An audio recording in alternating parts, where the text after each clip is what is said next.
Donc, on va redémarrer cet après-midi avec un sujet qui se trouve également dans le manifeste. C'est pour ça que je me permets de le reciter tout à l'heure et qu'on a déjà un peu abordé ce matin quand on a eu l'intervention sur l'association Amadiem, donc la question de l'habitat. Et on a intitulé cette troisième session « Lorsque les personnes concernées élaborent des lieux de vie adaptés ». Et dans ce titre, on fait tout de suite la supposition que les lieux de vie qui existent aujourd'hui ne sont pas forcément adaptés.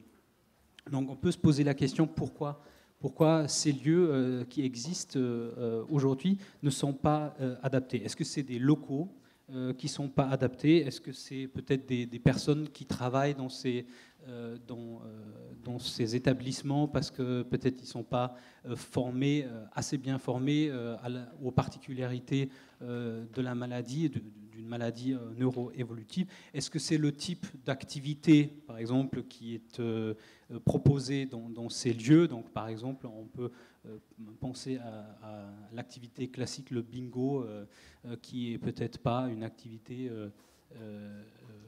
appréciée par tout le monde d'un certain âge. Donc, est-ce que c'est peut-être une question aussi de génération?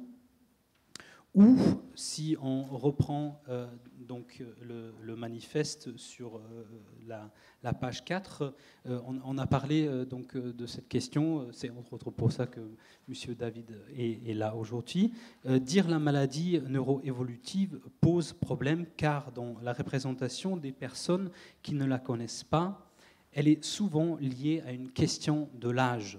Mais nombreux sont ceux d'entre nous qui n'appartiennent pas encore à la catégorie de la personne âgée. Et la plupart des solutions qui sont proposées aujourd'hui ne sont pas adaptées aux personnes qui ont moins de 65 ans.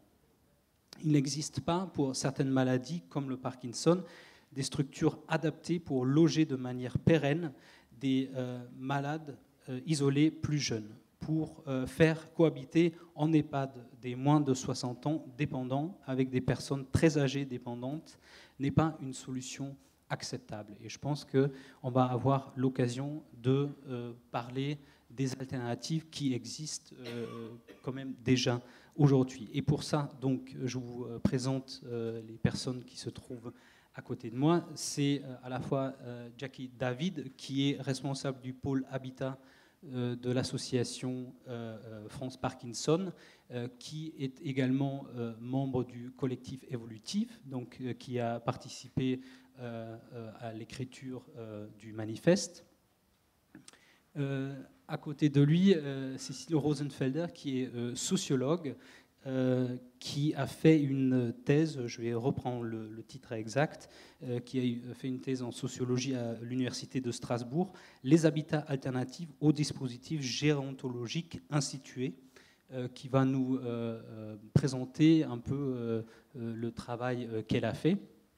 Et excusez-moi, il faut que je prenne l'autre papier parce que Alexandre Schmitt, qui est indiqué sur le programme, était remplacé par Christine Audino, qui est donc associée à la Maison des Sages, maison partagée et accompagnée, une maison qui veut accompagner des personnes atteintes de la maladie d'Alzheimer sous forme de colocation.